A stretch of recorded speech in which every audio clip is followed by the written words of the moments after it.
अपने प्यारे प्यारे शब्दों से मेरा यहाँ पर इस्तकबाल करने के लिए। सर्वप्रथम मैं विद्यालय के संस्थापकों का प्रयोग करते हुए कहते हैं कि इंसान को पहचानने की बस इतनी सी निशानी है, कि इंसान को पहचानने की बस इतनी सी निशानी है, बात करने का तरीका बता देता है कौन खानदानी है। और कहते हैं कि कब कौन सी बात कहाँ पर कैसे कही जाती है, कब कौन सी बात कहाँ पर कैसे कही जाती है, जिसको ये हुनर आ जाए उसकी हर बात सुनी जाती है। तो रोशनी का कुछ ना कुछ तो इम्कान होना चाहिए। इम्कान आप लोगों को पता होगा, इम्कान मतलब कुछ ना कुछ इंतजाम होना चाहिए, कि रोशनी का कुछ ना कुछ तो इम्कान होना चाहिए। बंद कमरे में भी एक रोशनदान होना चाहिए। और जो अनपढ़ है अगर वो जाहिर है तो सही, कम से कम हम पढ़े लिखों को तो इंसान होना चाहिए। कम से कम हम पढ़े लिखों को तो इंसान होने की वजह से तो सर्वत्र पूजनीय। जो राजा होता है उसकी पूजा केवल उसके देश में होती है। जो धनवान होता है उसको केवल उसके इलाके तक पूछा जाता है, लेकिन विद्वान व्यक्ति जहाँ जाएगा वहाँ सम्मान पाएगा। इसलिए कोशिश करें कि आप शिक्षा हासिल करने में, ज्ञान हासिल करने में अपना ज़्यादा से ज़्यादा समय लगाएं। अब रहा जाता है अजय भारकारी व्यय कृते वर्धते एवं नित्यम विद्याधनम सर्वधन प्रधानम। इसको थोड़ा सा समझने की कोशिश करें तो विद्या धन एक ऐसा धन है जिसे चोर आपसे चुरा नहीं हो सकती, क्योंकि मुझे लगता है शिक्षा वो दौलत है जो आप दुनिया के किसी भी कोने में होंगे आपको सम्मान दिलवाएगी।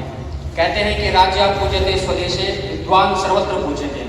जो राजा होता है उसकी पूजा केवल उसके देश में होती है। जो धनवान होता है उसको केवल उसके इलाके तक पूछा जाता है, लेकिन विद्वान व्यक्ति जहाँ जाएगा वहाँ सम्मान पाएगा। इसलिए कोशिश करें कि आप शिक्षा हासिल करने में, ज्ञान हासिल करने में अपना ज़्यादा से ज़्यादा समय लगाएं। कहा जाता है कि न चोर हार्यम न राजहार्यम न भ्रातृ भाजम न जय भारकारी व्यय कृते वर्धते एवं नित्यम विद्याधनम सर्वधन प्रधानम। इसको थोड़ा सा समझने की कोशिश करें तो विद्या धन एक ऐसा धन है जिसे चोर आपसे चुरा नहीं सकता, कोई डकैत आपसे छीन नहीं सकता। जो भाइयों में विभाजित नहीं होती, जमीन का बंटवारा हो जाएगा, लेकिन शिक्षा एक ऐसी चीज है जिसका बंटवारा नहीं होता, जिसमें भार नहीं होता, जिसे राजा आपसे छीन नहीं सकता। और सबसे अच्छी बात यह है कि जितना इसको व्यय करोगे उतना ये बढ़ती जाएगी। तो इससे बड़ी दौलत क्या होगी कि जितना खर्च करोगे उतनी ये बढ़ती जाएगी। इसको एक उदाहरण के माध्यम से मैं आपको समझाता हूँ। आज से 20 साल पहले कल्पना करें कि हमारी माता जी के पास 20,000 रुपए के नोट की एक गड्डी थी, और आज से 20 साल पहले हमारी माता जी ने वो 20,000 रुपए के नोट की गड्डी एक बक्से में रख दी और उसको बंद करके भूल गई। अब 20 साल बाद उनको याद आया और उन्होंने जब उस बक्से को खोल करके देखा तो उस बक्से में उनको क्या मिला होगा? उस बक्से में उनको क्या मिला होगा, आप मुझे बताओगे? जब 20 साल बाद उन्होंने उस बक्से को खोल करके देखा होगा तो क्या मिला होगा, कोई बता सकता है? सीधा सा क्वेश्चन है, 20,000 रुपए मिले होंगे। जब 20 साल पहले 20,000 रुपए के नोट की गड्डी उन्होंने बक्से में रखी थी तो 20 साल बाद उसको खोल करके देखा होगा तो 20,000 रुपए मिले होंगे। वहीं एक हमारे पड़ोस में एक और आंटी जी थे, उन आंटी जी ने क्या किया कि उस 20,000 रुपए के उन्होंने कुछ जेवरात, सोने के आभूषण खरीद लिए थे, और वो सोने के आभूषण और 20,000 रुपए के खरीद करके उन्होंने भी बक्से में रख करके ताला लगा दिया। अब कल्पना करें कि आज उन्होंने जब उस बक्से को खोल करके देखा होगा और वो जो सोने के आभूषण थे उनके जो उनको बेचने को निकलेंगे तो उनको उस 20,000 रुपए के बदले कितने रुपए मिलेंगे? शायद हो सकता है 1 लाख, 1.5 लाख, लेकिन तब के 20,000 रुपए के जो गहने होंगे वो शायद अब 1 लाख, 1.5 लाख, 2 लाख, 3 लाख के होंगे। वहीं एक पड़ोस में आंटी जी और थी, उन्होंने थोड़ी सी बुद्धि का उपयोग किया और उन्होंने उस समय 20,000 रुपए का एक छोटे से जमीन का टुकड़ा खरीद लिया। अब कल्पना करें कि जब वो उस जमीन के टुकड़े को आज बेचने जाएंगे तो तब का जो 20,000 का जो जमीन का टुकड़ा था शायद वो 20 लाख का बिक रहा होगा। लेकिन प्यारे बच्चों, मैं आपसे ये कहना चाहता हूँ, ये जो जमीन में प्रॉफिट है ये वन टाइम प्रॉफिट है। जमीन एक बार बिकेगी, एक बार का प्रॉफिट होगा, उसमें भी घोटाला हो सकता है, कुछ भी हो सकता है। आजकल आप लोग देखते होंगे उस जमीन को सरकार आपसे चाहे तो छीन सकती है, उस जमीन को कोई हड़पना चाहे तो ताकत के बल पर हड़प सकता है। लेकिन शिक्षा देखिए क्या कह रहे हैं शिक्षा के बारे में कि न भ्रातृ भाइयों में बंटेगी नहीं, न चोर हारिम चोर चुरा नहीं सकता, न राज हारिम राजा आपसे छीन नहीं सकता। वे कीर्ते वर्धते एवं नित्यम विद्या धनम सर्वधन प्रदान। जितना आप इसको बांटोगे उतनी ये और बढ़ती जाएगी और बढ़ती जाएगी और बढ़ती जाएगी। अब कल्पना करिए कि उस समय एक बगल में कोई और व्यक्ति था, उसने 20,000 रुपए की कोई स्किल सीख ली, कोई ज्ञान हासिल कर लिया, कोई इल्म हासिल कर लिया। अब जब 20,000 रुपए दे करके उसने वो इल्म हासिल किया, तो अब 20 साल के बाद जब उस इल्म को बांटेगा, तो तब अगर 20,000 रुपए देकर के इल्म हासिल किया था, तो आज अगर किसी को बांटेगा तो 20,000 रुपए आराम से ले लेगा। लेकिन अच्छी बात क्या है कि एक बार इस इल्म को बेचने पर, इस इल्म को बांटने पर वो कम नहीं होगा, खत्म नहीं होगा। आपने 2 को बांटा और बढ़ गया, 3 को बांटा और बढ़ गया, आपने सोचा 100 लोगों को बांटूंगा और बढ़ गया, आपने सोचा 1000 लोगों को बांटूंगा और बढ़ गया। लेकिन वो इल्म खत्म नहीं होगा, वो इल्म बढ़ता जाएगा, बढ़ता जाएगा, बढ़ता जाएगा। इसीलिए कहते हैं कि विद्या धन सभी धनों में प्रधान है। पैसा, सोना चांदी, जमीन जायदाद, इन सबसे भी ऊपर है शिक्षा।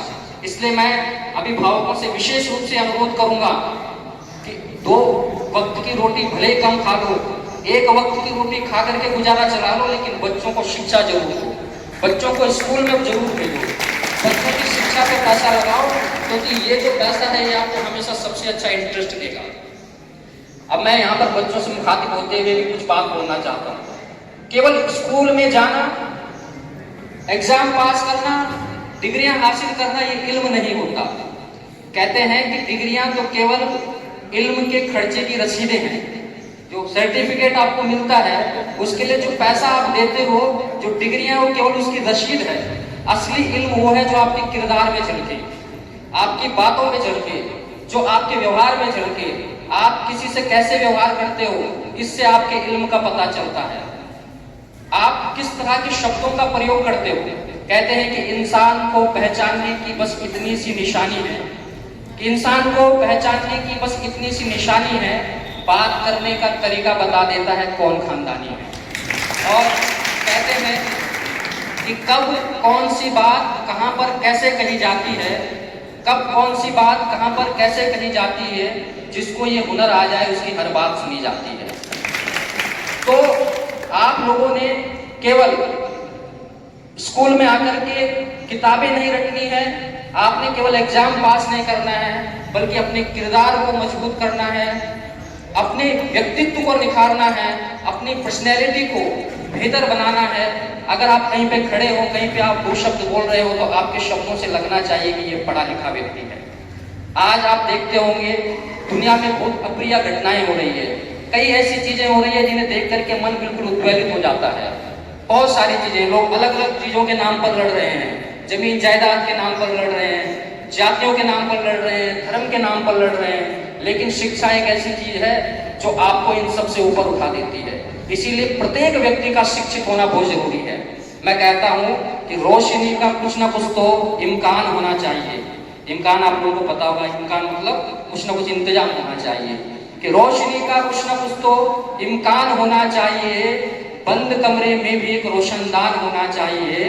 और जो अनपढ़ है अगर वो जाहिर है तो सही, कम से कम हम पढ़े लिखों को तो इंसान होना चाहिए, कम से कम हम पढ़े लिखों को तो इंसान होना चाहिए। तो पढ़ाई लिखाई का मतलब क्या है? पढ़ाई लिखाई आपको एक बेहतर इंसान बनाती है। और आप देखिए पढ़ाई लिखाई क्यों जरूरी है। अगर आप आज से 10-15 साल पीछे जाकर के देखें, 50-100 साल पीछे जाकर के देखें, तो दुनिया कितनी तेजी से बदल रही है। आपके दादा परदादा वो फेसबुक नहीं चलाते थे, लेकिन आप चला रहे हो। उनके पास मोबाइल डिवाइसेस नहीं थे, लेकिन आपके पास है। उनके पास वो अपॉर्चुनिटीज नहीं थी जो आपके पास है, क्योंकि इंसान पीढ़ी दर पीढ़ी बेहतर हुआ है। क्यों बेहतर हुआ है? क्योंकि उसके पास शिक्षा थी, उसके पास इल्म था, उसने वो इल्म अपनी अगली पीढ़ी को ट्रांसफर किया। अगर आप देखें हमारे जो दादा थे, जो हमारे पिताजी थे, उनका जो इल्म था उन्होंने हमें ट्रांसफर किया, हम अगली पीढ़ी को ट्रांसफर कर रहे हैं, वो अगली पीढ़ी को ट्रांसफर कर रहे हैं। तो इस तरीके से पीढ़ी दर पीढ़ी इंसान बेहतर होता चला गया। लेकिन आप अपने आसपास देखें, कोई अन्य जानवर है जो बेहतर हुआ? अगर आप आज से 100-200 साल पहले की भैंस को उठा करके देखें और आज की भैंस को देखें तो उनमें कोई परिवर्तन नहीं आया है।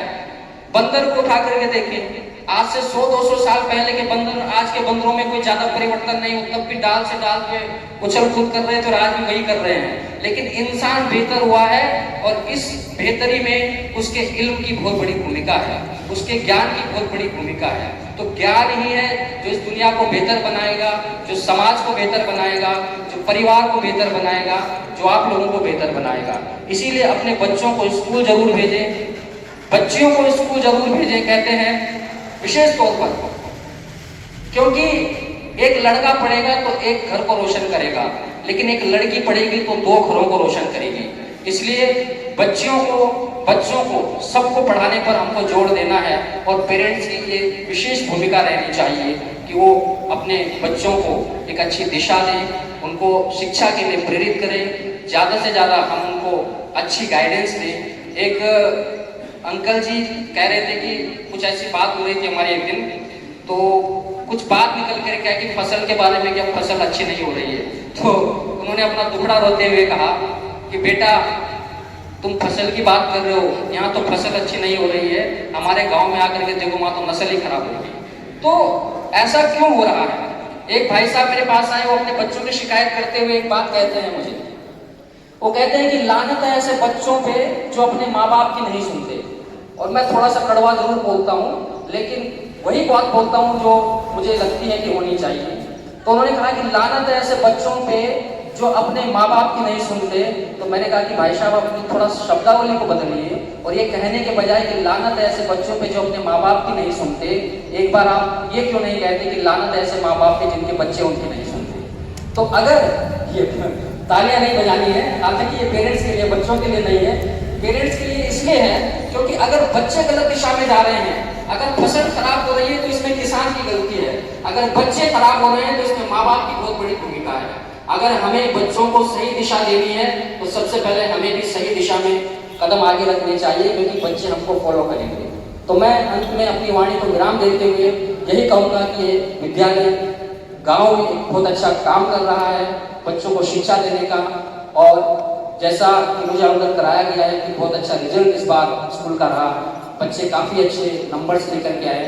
तो इसी तरीके से स्कूल तरक्की करता रहे, आप लोगों का जो है समर्थन स्कूल को मिलता रहे, सपोर्ट आप लोगों का स्कूल को मिलता रहे। और बच्चों से मैं यही निवेदन करूंगा कि अपनी पढ़ाई पर ध्यान दें, अपने भविष्य पर ध्यान दें, क्योंकि ये जो आपकी उम्र है, जिन बच्चों ने भी 11वीं या 12वीं के एग्जाम दिए हैं, यही उम्र होती है आपको समझने के लिए।